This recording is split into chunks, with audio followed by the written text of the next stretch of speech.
there, right there. You looked a little lost for a second. I had to adjust my curtain. Just your curtain? Oh, your curtain?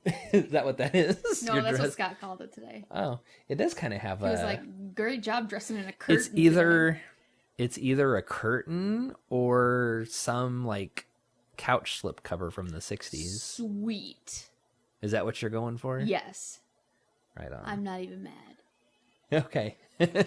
I wasn't trying to be mean. It was just like that's the vibe I get. Oh, that's what I'm going for, definitely. Perfect. It's like, where'd Amanda go?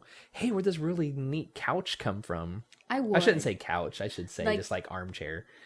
Like Scarlet and Gone with the Wind, she makes the shit out of the curtains. I've never watched it or read it. Oh, she's got to pretend she's rich for some meeting, I think, with Rhett. And Mammy pulls down the curtains and makes her a fancy dress. Because there's no, it's the Civil War. There's no damn fancy brocade dresses around. Right on.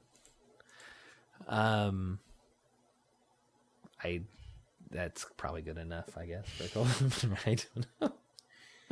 Let's just get this show on the road. It's already 8:45. We need to get rolling. Oh, yeah. So let's go. Gosh. Hey, everybody. This is Chad. This is Amanda. And you're listening to Chad and Amanda Talk Shit About. We got a few things to talk about. We have definitely thrown this show together at the last minute. No? It No? was carefully planned and executed. Sure. So, for anybody listening to this show that does not listen to our other show, which is Secular Perspective, go check that out. I have a new microphone, so I'm hoping to streamline some of my editing eventually, just to try to cut down on noise, filtering out and stuff like that. So I have a new microphone for myself, so I might sound a little bit different. It's definitely a lot more sensitive. I haven't edited anything yet since I got this one, so I'm kind of curious to see how things sound, because Amanda has her own microphone, but I think it's sensitive enough. You will probably pick up a little bit on mine, so I'm not sure how it's going to actually sound. Will it sound like I don't know. Echo? We're going to see. Okay. I don't think it'll be that bad. Okay. But we'll see. It feels like it's been a while. Well, it's only been a couple weeks since I guess we recorded this show, because you were gone last week because you had to go take care of. No, you were dealing with baby shower planning stuff, weren't you? Is that part of that? What that was? That work? I can't remember what you were gone for last time. My God, I can't even remember what I was gone for. No, that was my serious canoe trip, and it was successful. Oh, okay, that's right. Yeah. Yeah. It was totally successful. We canoed every single day. No major weather things? No, we got rained on while we were paddling down the river. We just decided to make the best of it. I forgot to tell you. So last year, we were canoeing, and my brother, who I guess is as blind as a bat if he doesn't have his glasses on, flipped the canoe with his friend that they were... Oh, jeez. It was a more fast-paced river that they were on last year. And he flipped the canoe, and I guess he was reaching for everything. Like, when you flip a canoe, you just reach for everything. Like, I got it. Oh, trying to gather the stuff that fell out. But then he felt his glasses slip off his face, and he went to grab for them, and they just, like, floated there. Oh, gosh. So, my dad rolls up on him. He paddles down to him as my brother's yelling, fuck! And my dad's, like, serious about us cussing on the river because you can get fined for that crap. Yeah. And he's like, hey, shut the fuck up! Nick's like, I'm effing blind without my glasses. And so they start searching for them. Oh, God, I bet they were I'm gone. downriver. Yeah. And I've kind of like, I'm hanging onto a rock. I got my dog in my kayak. And I'm hanging onto a rock like, I don't know where they are the whole time. Yeah. I guess they've been searching for those glasses like half an hour, and the whole time my dad's like taking his glasses off and floating them downstream, like trying to see. Yeah, he's like, wow, they just go down the river. Yeah. And Nick's like, cool, Dad, I don't really need that right now. Just in total failure mode.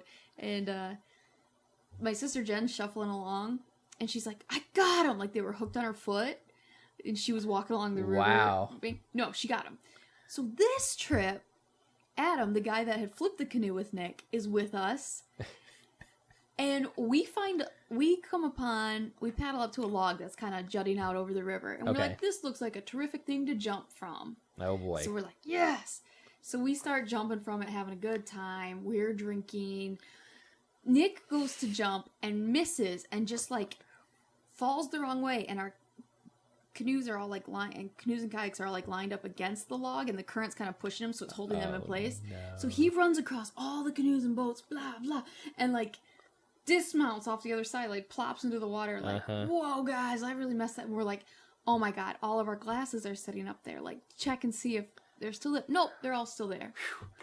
Now were they on the log? No, they were sitting in the canoes that my brother started running across to try. Oh, so you're trying to make sure that he didn't like step on them? Or yeah, anything. Nick Gotcha. thought he was gonna like springboard off of one of the kayak. It doesn't work that way. No. He just fell into the river. So, a little while later, we're like, oh, we'll take off, and nope, Adam's glasses aren't there anymore. Oh my gosh! Somehow between then and between Nick dismounting off the canoe and us, playing a little bit longer in the river, they were gone. So we start looking for him again. And Adam's strangely calm about it. He's like, guys, you know what? I probably need to get a new prescription. He's like, I'll just see if I have the insurance is set up. And he's just like real chill about it. God. We're like, all right, dude. So we leave. Then my sister's husband comes. This is the one that's pregnant. Okay. He's like, no, I brought a mask and snorkel. Because he joined us later in the trip. Oh. And he's like, we're going to take the same trip today. We're going to find him. He found him. No, oh my God. With a mask and snorkel, they found him. That's nuts. And they were just underneath the log in the same place. That is crazy. So 2 years running, we have lost glasses in the river and recovered them. Next year, he has to come and lose them again. Not only that, my sister found a pair of like somebody's sunglasses. Like they weren't even ours in the river too. So it was like a big Bend collection point for glasses. Wow. They hadn't moved. They weren't scratched. They were perfect. He just stuck them on his face like, let's go. No, first he sat him on the kayak in the exact... He was like, it's just terrific we found those glasses. Then he sat him there trying to be funny. Yeah. And we're like, Adam, fuck you! That's funny. So, yep, narrowly escaped disaster. I forgot to tell you about that. Yeah, see, I go swimming. I have I have prescription sunglasses. Yeah, I just got them too. Oh my God. And I love them because I drive. Because I hadn't been to get new glasses in quite a while this last year when I got new glasses. And I was very tempted to just say, you know what, I'll have insurance pay for one and I'm going to buy another pair. Because I wanted clear glasses for inside and then get prescription sunglasses for when I'm driving. But then we started thinking, I was like, well, I don't really wear glasses when I'm indoors that much anyway. No, I know. So I'll just get the prescription sunglasses now. And then next year I'll get regular glasses again. And I'll just bounce back and forth. So yeah, but when I wear them, like if we go swimming or something, I'll sometimes have them on. And it's fine until they get wet. And then they start getting all, like the water droplets want to stick to the glass and then you can't see. I try to wipe them off and it just streaks. And I almost need to get like Rain-X. Like what you put on your windshield of your car. I wonder if that would work. And put it on there. I don't know if it would work or not, but maybe. I don't know. They need to do a better job, or I wonder if there's like some kind of hydrophobic. They love putting films and coating on glasses, though. Yeah. That's what I think. Because like my last prescription sunglasses, this might really be what all of them are, is just kind of a film that goes over it. Oh, really? I know my old ones where my sister, well, at the time she was working there, my brother-in-law's mom is an optometrist, and where they're at, they actually have their own lab where they will make some of their own glasses and stuff. The real fancy stuff they have to send off, but they can do a lot of stuff right there. So yeah, if you ever run across any frames that you want to get made into glasses, probably hook you up. So, but anyway, I had an old set of sunglasses, or not sunglasses, an old pair of glasses that I was like, I'd like to have some prescription sunglasses. So I just gave them to them, and they said, well, here, we'll take them and we'll put the film on them for you and whatever. So yeah, that was my first pair. Rather than having a little clip that I have to put on extra, I'm talking about. Yeah, those get really heavy. I just went to get my eyes checked. They improved, which is weird. Yeah. And she tried to sell me those, and I kind of had to politely tell her, like, those aren't fashionable. Like, she's an older lady, and she was like, oh, they're just little magnets, like, on either side. And I'm like, I don't want fucking magnets in my lenses. No, thank you. Yeah. I just think it looks so stupid when they're like... Yeah. I think don't know if my wife has any. I think she still has a clip that she puts on hers in the car. Really? But I was like, not me anymore. I was like, I just want I'll just switch them off. Yeah, I'll take something off my face. Yeah. So, the other big thing that's really happened since the last time we recorded this show was the Olympics. Yes, the Olympics have come and wrapped. Gone at this point. So like during the whole time you were gone, pretty much the Olympics come and went, and green pool water and all.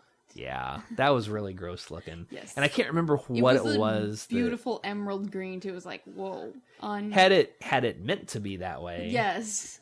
that would have been one thing. I might have played it off that way. Like if the colors were green for this one. Yeah. So. But I can't remember what it was that caused that. They just said it was algae, but it was safe to dive in. But the divers were like, "Oh, I'm closing my eyes." Anyway, but yeah, it's funny. It turned Ryan Locke's hair, bleach blonde hair. It turned it a greenish color. Yeah, and they're like, "Oh, that's because of the chlorine we have in it to combat the algae." Yeah. So even though they were trying to combat the algae, it wasn't. I don't get how there would be really any algae in the indoor pool anyway. Who knows how indoors it is? Because this stuff was probably like pumped in from outside, clearly, but still, right. You would have you would think some kind of like a sterilization and filtration system in place. You're talking about filtration in Rio. That's true. So, point taken. That's just crazy. But we got a couple things here to talk about on the Olympics. We'll talk about this other thing first, actually, because, we mentioned Ryan Lochte. He's kind of become like the poster boy douchebag of the Olympics now, all of a sudden. Well, I think it's important to know that it's his three other teammates, too. It's not just him. We're focusing on him because he's the biggest star out of all of them. Yeah. But they've come back and pretty much said, and from what I understood, I don't know if it was all mostly on him. I think they were kind of a little bit more aware of what was going on. Now, were they involved in like the vandalism stuff too, or was it all just him? Yeah, they were. All of them were okay. So basically, what happened? I do not really follow the Olympics. I honestly could give a shit. The only reason I even watch it is because my wife makes me watch certain parts of it here and there. Okay. She's really, really into the Olympics. Really? Oh yeah, since she was younger, like every time it's on, like she's like, when it was on when she was in college, she didn't get very much stuff done. What? Because they were up all night watching Olympic stuff. Like she's just that into it. That's cool. Everything. Cool. But so I coming at this with a very limited knowledge because I really do just avoid most of it. But I figured it was something we could at least talk about for this show. There was some kind of, what it was initially is this Ryan Lochte dude and a couple of his teammates, are coming back, say, "Oh, we got robbed. These people took our money. We got robbed at gunpoint. People took some money from us." They pretended to be police. They pretended to be police. I think, they let us keep our wallets, but they took our money. I think is kind of what the story was. And the other guys first were like, yeah, whatever. But then there's like video footage that came back later from security tapes that basically kicked in a door or something. They basically went and just started tearing a bunch of shit up. They were drunk, because apparently from what I understand, the swimmers tend to be the party animals because their stuff usually gets to happen pretty early on. And then they're done. They can go do what they want because they're done competing. So they usually get lit and go party. And that's definitely what they did. They went and tore some shit up and then said they got robbed. Of course, everybody's trying to figure out, find footage somewhere of them getting robbed to corroborate their story. And it doesn't happen. All they actually see is actual cops coming over, stopping them from tearing stuff up, made them go ahead, apparently just made them pay the fine right then, I think is what happened. But there was some amount that Ryan Lochte was paying that was like nearly $11,000. What the hell was that? That was like to leave. His lawyer was like, he's going to pay $11,000 and then leave. Yeah, I don't know. Rio. Maybe just penalties for all that stuff. I don't know. They were telling him not to leave for a moment in time, too. And one had already gone. Like, oops, sorry. Yeah. But I don't think it's going to happen. There was talk at one point of like extraditing him back there for something. I was like, that's not going to happen. No, it's definitely a black mark on the U.S. team, though. We look totally. we look like Americans. Yeah, yet again. Yeah, we're good at that for whatever reason. But here's what gets me is that happens, and then we have this girl Gabby Douglas. She is one of the gymnasts. Is that right? Yes. Basically, during the national anthem, most of the girls were, all of them but her, were putting their hands over their hearts like you normally do. She just more or less stood there she still stood there at attention, had her hands at her side and everything, just didn't specifically put her hand over her heart. Right. I'm sorry, big deal. Why are we talking about this? Like, it's not like she was trying to hoop and holler and draw attention to herself during the sat with her stood with her middle finger exactly. Up or like it's just like but everybody went nuts. The fact that she's so unpatriotic. She apologized. Yeah, she's like, they made her apologize for it and all this stuff, really making her feel bad for it. And, and I don't know if it was just because she was a girl or all that, but right now I think it's more just because she was a girl, because then Ryan Lochte stuff happened, and most people's, at least their first attitude was, yeah, boys will be boys. Like, let them have their fun, whatever. Oh, yeah. It's like, no, I don't know how old she is. He's I have no idea. He's like in his early 30s. He's 32. She's around 18. Yeah, she's still kind of a kid in my eyes. He's a grown-ass adult. By today's standards... 20. She's 20. Okay. Okay, then I will not say... I was going to say by today's standards he could be her dad, but no, probably not. She says she stands at attention when the national anthem is played. Yeah, it's like, that's the way I've always done it. To be clear, there's no right way to... I mean, you're supposed to take your hat off. Take your hat off. That doesn't apply. I don't wear hats. I don't have my hand on my heart during the national anthem when it's played. I don't either, usually. The only time I've ever really put my hand over my heart for anything like that was, like, you say the Pledge of Allegiance. Yeah, I remember having to do that. I didn't know it was a requirement. Yeah, I don't know. Poor Gabby Douglas. But she does look good with her gold. I don't know. I wanted to talk about that. I thought it was kind of shitty that they're giving her so much crap about her hand, and then initially wasn't giving Ryan Lochte very much crap. But he's in deep now. Like, he's losing sponsorships left and right. I heard the the U.S. Olympic Committee is going to take action against the four as well. Wow. You know what, too, really into this hand over your heart business? What? Like, I don't really see athletes sing the national anthem. No. Okay, I watched, the one event I did watch was the soccer match between Germany and Brazil. Okay. Where Brazil took it. Both those teams, when their national anthem was going up, they were singing their damn hearts out. Really? Like, just loving it. And I was like, that's funny. Wow, Americans, we really don't sing our national anthem, do we? It's up to the one person that's got the mic to do it, and that's it. So, I don't know. And they got to hit that high note. Right, but everybody else is singing along with them. Yeah, I don't know. It was cool. I never really thought about it. I never really thought about singing the national anthem out loud when it's somebody else is singing it. I think it's just like a show being put on. But those people were like, or at least the Germany and Brazil teams were like, oh, we're active participants in this. And I guess, I don't know, maybe we should be. I have no idea. I don't know. I never thought about it. So yeah, that was going on. There's an article that you just sent me a little bit ago. This was a good article because NBC is bitching. This is a Gizmodo article. Its title is a question. Did millennials ruin the Olympics? No. Christ. No, the Olympics ruined the Olympics, I think is what you said a while ago. No, so they're saying, okay, they said if the ratings were down 20%, the NBC CEO Steve Burke said, if we wake up and the ratings are down 20%, my prediction would be that millennials have been in a Facebook bubble or a Snapchat bubble, and the Olympics have come and they didn't know it. That's what he said. Yeah. Okay. No, your viewership was down 25% in the 18 to 49-year-old category, which is, I'm told, the only one that matters. It was down 25% in comparison to the London Games in 2012. Yeah.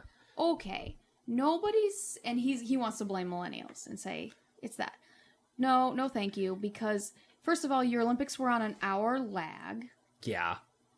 Secondly, it was cable-based, so they had to have a subscription if they wanted to view using the app. You provided no streaming service outside of having a subscription to cable, pretty much. Yeah. So you offered it literally nowhere else on any other platform.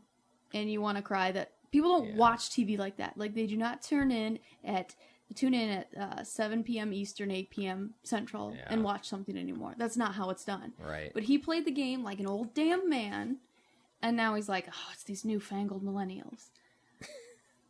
And not even realizing that viewership has changed so much in the way that we watch TV, and perhaps we shouldn't be just putting it on like, oh, we scheduled it, and that's enough. No, that's not enough anymore. Yeah.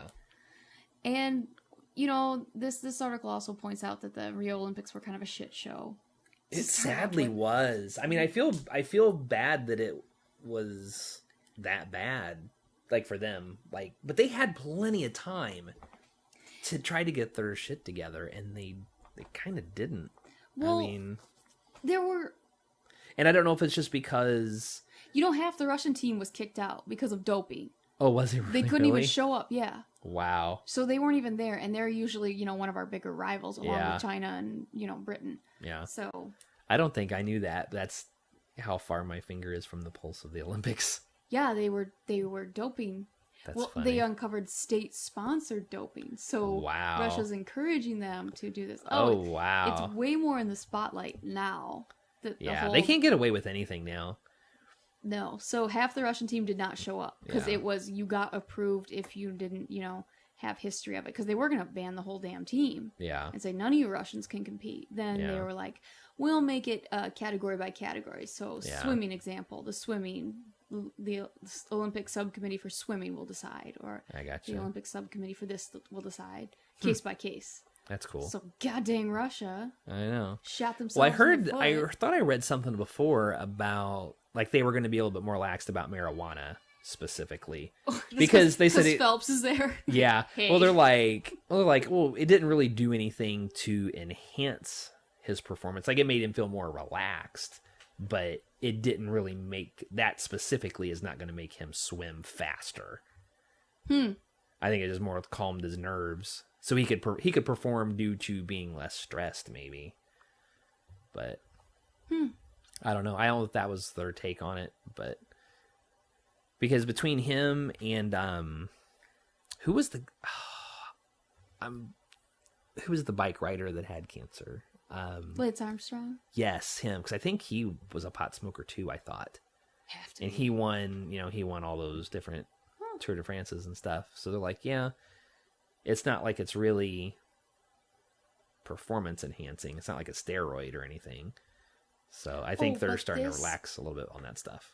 But this article is in response to a Bloomberg article, I should point out. Oh, okay. Bloomberg is like kind of futzy and old sometimes, and they blame millennials for the Olympics. Oh, of course. Because, NBC said we're going to have 21 million viewers that will tune in. And they promised advertisers that. They had something along the lines of 18.5 million. Gotcha. Yeah. Which wasn't bad, but they didn't deliver on their promise enough that they had to give away free airtime for commercials. Jeez. They totally did.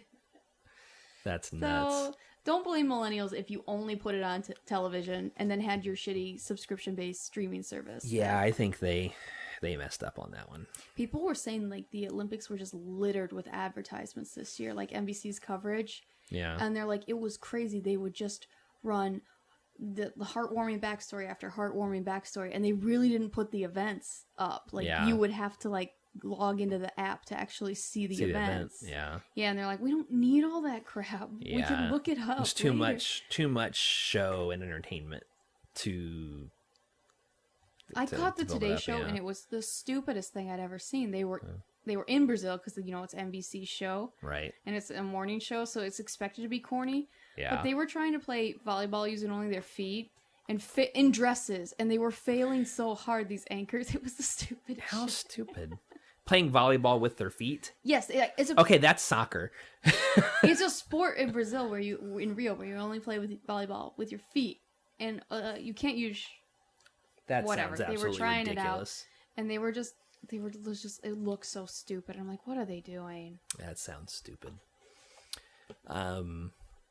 I don't know that I can talk about Olympics anymore. I mean, it's just we're beating a dead horse at that point. I'm done. Okay. Did you read this? Yes. Okay, because you brought it up. So I haven't. She sent this to me just like right before we started. So I have not read this. This is off of rawstory.com. Mm-hmm. It's dated August 21st. So actually just yesterday as of when we're recording this. It says study shows LSD's effects on language and speech. So what did it do? Okay. Should I try it to improve my language and speech? I'm not telling you one way or the other. So it's a recently published study in the Language, Cognition, and Neuroscience journal. And I think this was a study done in Germany. But it was pretty legit. Yeah, the University of Kaiserslautern. No, I said that wrong. Look at that. Where's it even at? Right here. Yeah, Kaiserslautern. Kaiserslautern. Or Slautern. Slautern. Anyhow, had people trying LSD, which, okay, better be in Germany for that crap. It's gonna make you trip. Well, they had people like, it was basically like almost a word association game, but they used pictures. So they had people do LSD, and then they give them like a photo of a car.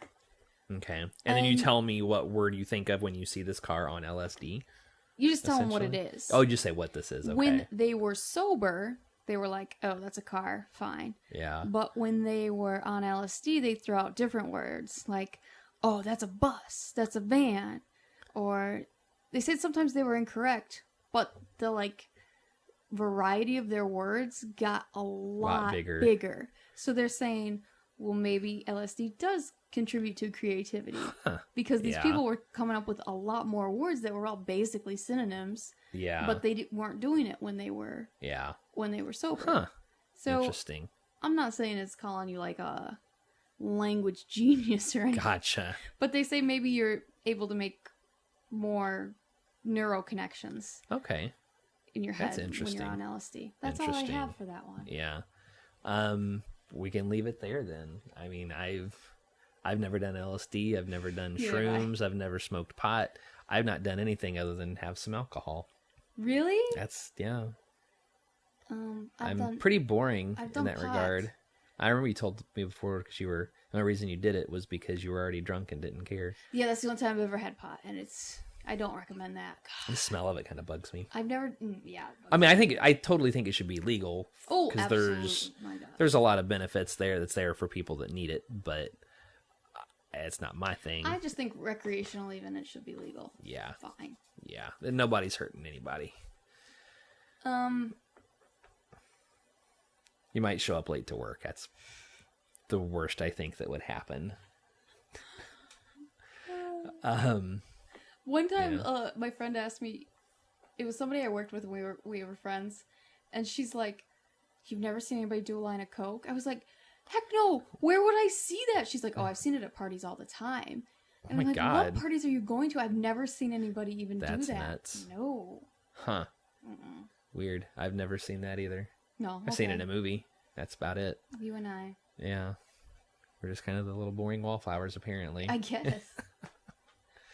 I'm gonna close that. Yep. Okay, this is the last actual article I have saved. Turn that back off. This I can barely call this an article.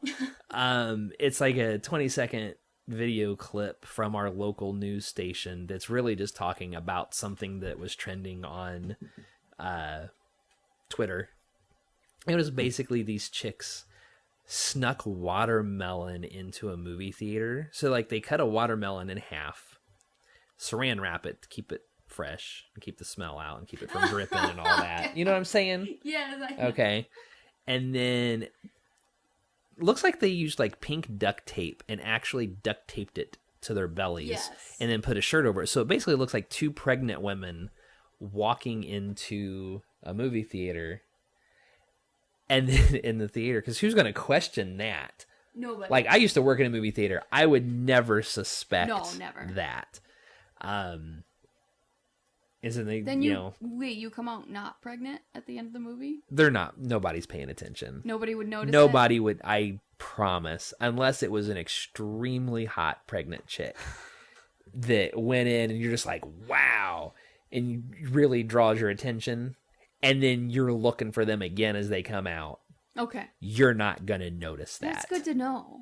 Like, I wouldn't so notice anything like that. So you wouldn't notice if a whole different crew of people walked out of the movie theater? No. Okay. It's just so many. After a while, like, if you're an usher sitting there, because I used to work in a movie theater. I worked in a movie theater probably 2.5, 3 years, I think it was. Might have been about, I can't remember now exactly. That was a long time ago, like 11 years ago when I quit working there. But yeah, you're like, if you're standing there, because I was like a shift manager, essentially, is the best way I can describe it. So, like, I had to know all the different parts of everything, ticket booth, ushers, working concession stand. I ran the projectors. I put movies together. Oh, nice. I did it all, essentially. So I know what I'm talking about here. If you're standing at that booth, I mean, you'll look at the person initially. You'll double check. You'll see how many people's with them. If they're giving you a stack of tickets, you tear them, hand them their stubs, put what your part is in the box. See ya. It's assembly and you just line. Don't think about it's them assembly ever line. again. You don't really think about. You're kind of counting bodies. That's good to know. And moving on. That's good to know what I can get away with in a movie theater. So it's weird though. It's I'll tell the story onto myself because it's bad. It's like probably the most racist I ever got. And it's kind of minor, I think, because it was kind of an emergency situation. But where I worked, I used to work on the west side of town. There was pretty good, I'd say about 50-50 of the kids that worked there were white. The other half were black. Okay. I had a few other, I think there was maybe some Indian kids that worked there. But anyway, there was one night, and I'm just thinking of this because not really thinking of faces of people and stuff like that. But I remember being up in the booth and we had a call on the walkie-talkie to come down to the actual ticket counter, like where you would buy the tickets. Apparently there was a big scuffle about to happen, like a huge argument, like we're going to have to kick people out type of thing. And all she really said was, I've got a couple of black teenagers down here that are causing some issues. Like, we need to get them out of here now. So it was like me and one of the other managers were like, crap, like it's busy right now. Like now is not the time that we need this to happen because tons of people everywhere right now. Like 2 or 3 movies are about to start here soon. So tons of people coming in. So I come out from our office area. It's like a locked door and everything. Come out and I'm walking down the hallway and I'm kind of in my already kind of in like a fight or flight type of mode because I'm like, I don't know what I'm getting into as I'm walking this way. I'm not really looking up. I'm more looking down, just kind of like keeping bodies in general, knowing where they're at so I can avoid people. I'm kind of looking down. But as I'm walking this way, I haven't even made it to the lobby yet. I see a body of a black teenage kid with his hand in the air coming at my face. And that survival instinct kicks in, and I did the craziest move I've ever done, like used his momentum against him, and I took a step back and I grabbed his arm and I pulled him around. Whoa. And up against the wall, and I was like, dude, what? And it was one of the kids that worked there. Like he was out of uniform. He was coming in to watch a movie, and he was just coming to me like, "Hey, Chad," and he was trying to give me a high five. He was gonna give me a high five, and he's like, "Dude, what?" I'm like, "Dude, I'm sorry." I was like, "There's some shit that's about to go down, and I saw an arm coming at me. I'm sorry. I will talk to you later. I apologize." And that was it. But I was like, "Damn," like I didn't know I had that in me. Like to just like throw something. Like he was just like coming at me, and I just did that. I did kind of a police maneuver. Put his hand behind his back. I don't think I did that, but I had a hold of his arm, and I spun him around. Luckily, I mean, I can't say that I pushed him up to the wall, like really took several steps. I was already right up by the wall anyway. It was very much just a quick spin him around, and he stopped right there at the wall. So I'm not as badass as I really am sounding here. I know it was a very small quarter type of move that I did, but I wasn't looking up. I just saw the body coming at me. Sure, okay. And then, so I get him out of the way. By the time I got back up there, now this is all like 60 seconds of time. By the time I left the office to get up front, I think our other security guard that was there had got up, because we would always have the area of town we were in. We always have an off-duty cop that was working there on weekends, and this was like a Friday night or Saturday night. I think he had got it broken up by the time we got up there. Oh, okay. Because I had like, you know, a 10-second stall out with this mini altercation. And then I get up there and he had already broke it up. So I was like, okay, that was good. I don't know that I never caught anybody sneaking stuff in. I understand why people sneak stuff in, because that stuff is expensive. These ladies are sneaking in something halfway healthy too. I mean, look, they came prepared. They have spoons to hollow it out. Yeah. That's thinking, because you couldn't very well slice it up. Yeah. But they got several pictures here on their Twitter. Yeah, they look like they totally look a bunch of girls that are pregnant. And then you get in the theater and you see like guys in the background laughing, because each of them have a whole half a watermelon like sliced and these long are ways. Big watermelons. Too. They're pretty big. Yeah, just sitting here with their spoon or fork or whatever they got. Now they should have. Now they've got seeded watermelons. If I was going that far, I would have at least sprung for the seedless, so they didn't have to worry about. Yeah, maybe they were just spitting it all over the movie. See, and that's where that would go. That stuff pisses me off. Because I used to have to help clean stuff up too. That's pretty rude. But that was one thing that we would do too, is like if you worked there, like we would kind of let each other get away with stuff like that. But of course, if you were working there and you were actually there on a shift on your break, like you could get popcorn. Like we'd have extra little boxes, like generic boxes that we wouldn't inventory and stuff like that. So you could just throw some popcorn in that, or a few nachos in that, and go eat, have a snack or something.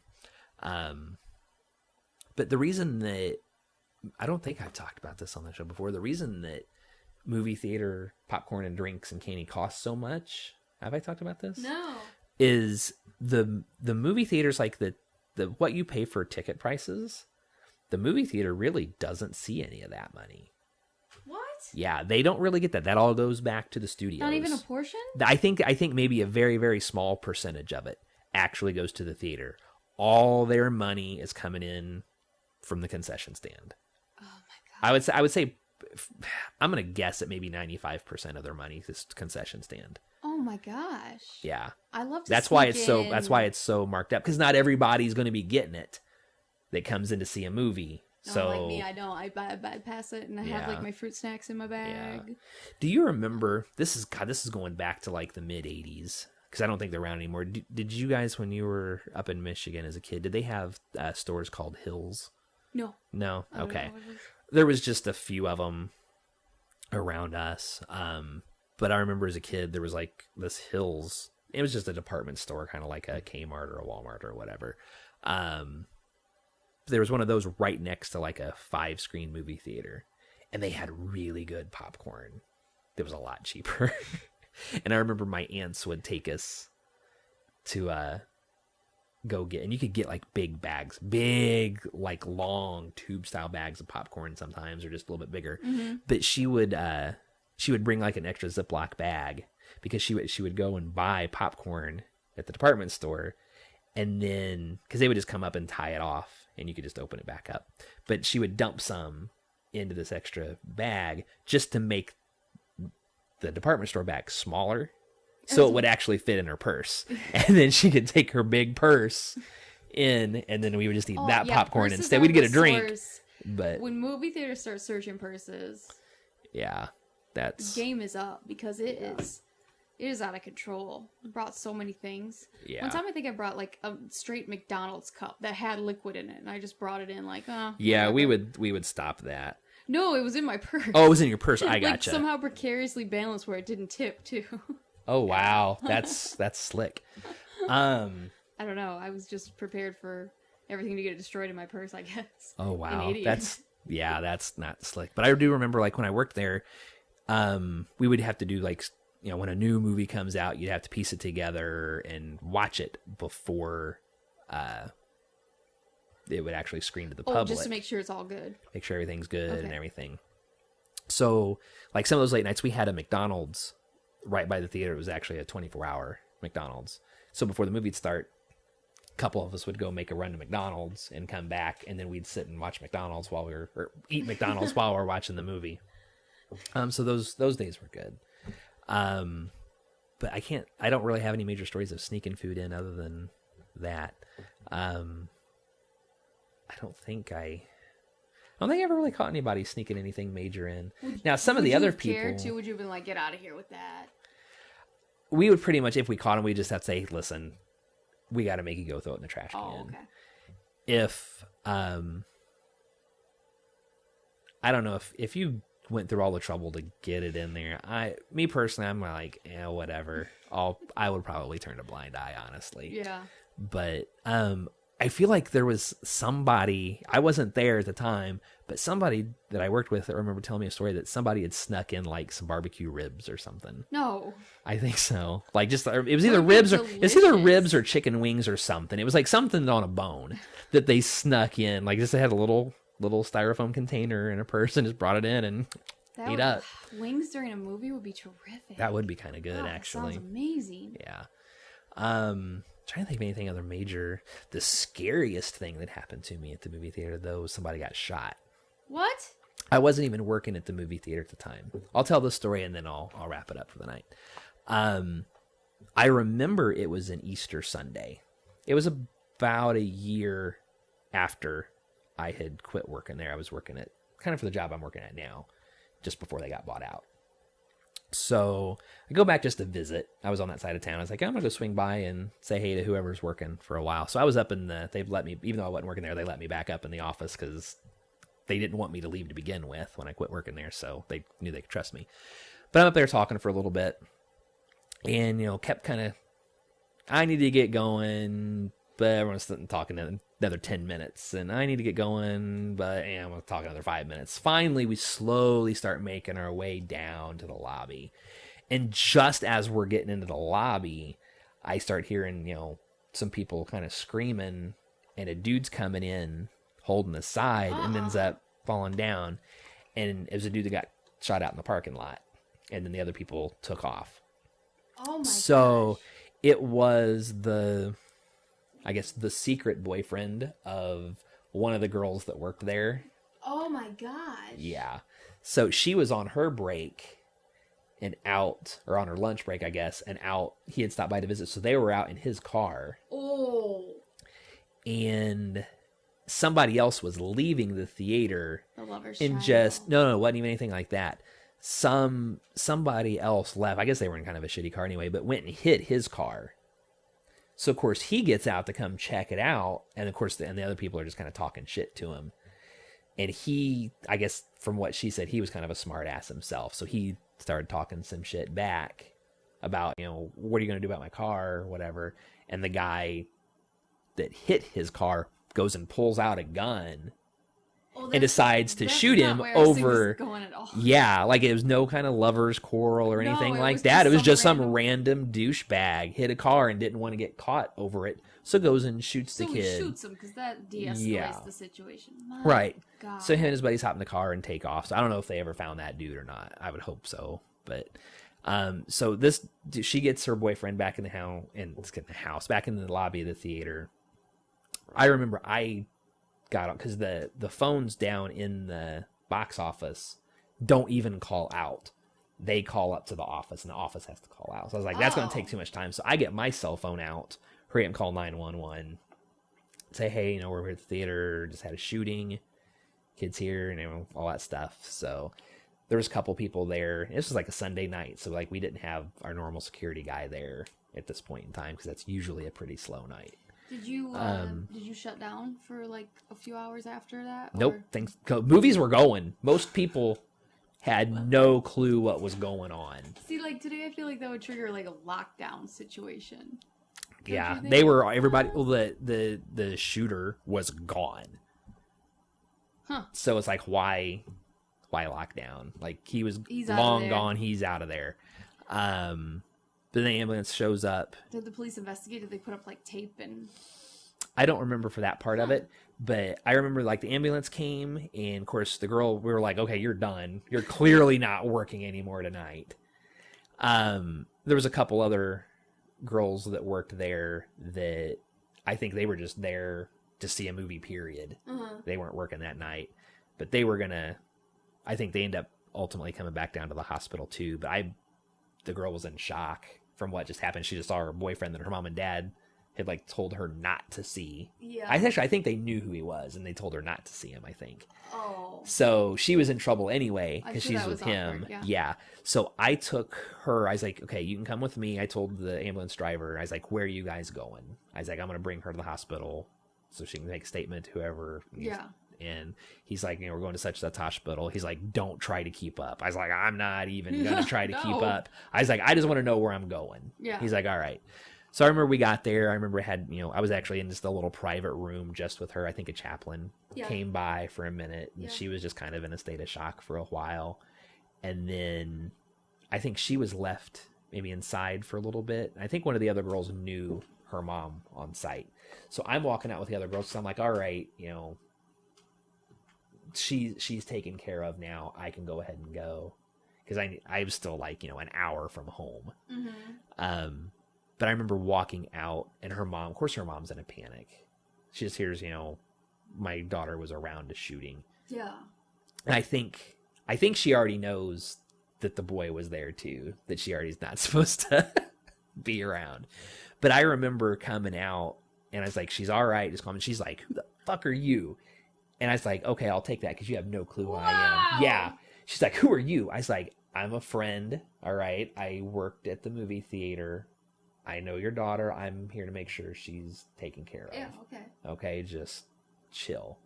And she was still kind of shitty with me. She was kind of shitty with her other friends too, just because. And I mean, putting myself in her shoes, not knowing what's going on, the parent comes out, and I had a kid at that point, granted she was only 3 or 4 at that point, but still. I was like, okay, I get where that frustration's coming from, but it's not directed to me. And I really wanted to say to her, listen, she does not need you yelling right now. Yeah. Like, in hindsight, I wish I would have said that. I didn't. Tell a parent not to yell at their kid, though. Yeah. It's like, I know you're scared, but you need to take it down a couple notches right now, because that's not going to help. I don't know whatever happened. That was the last time I ever saw that girl. Okay. So. Wow, weird. That was my crazy movie shooting story. All right. This is years before Colorado happened. Yeah. Okay, yeah.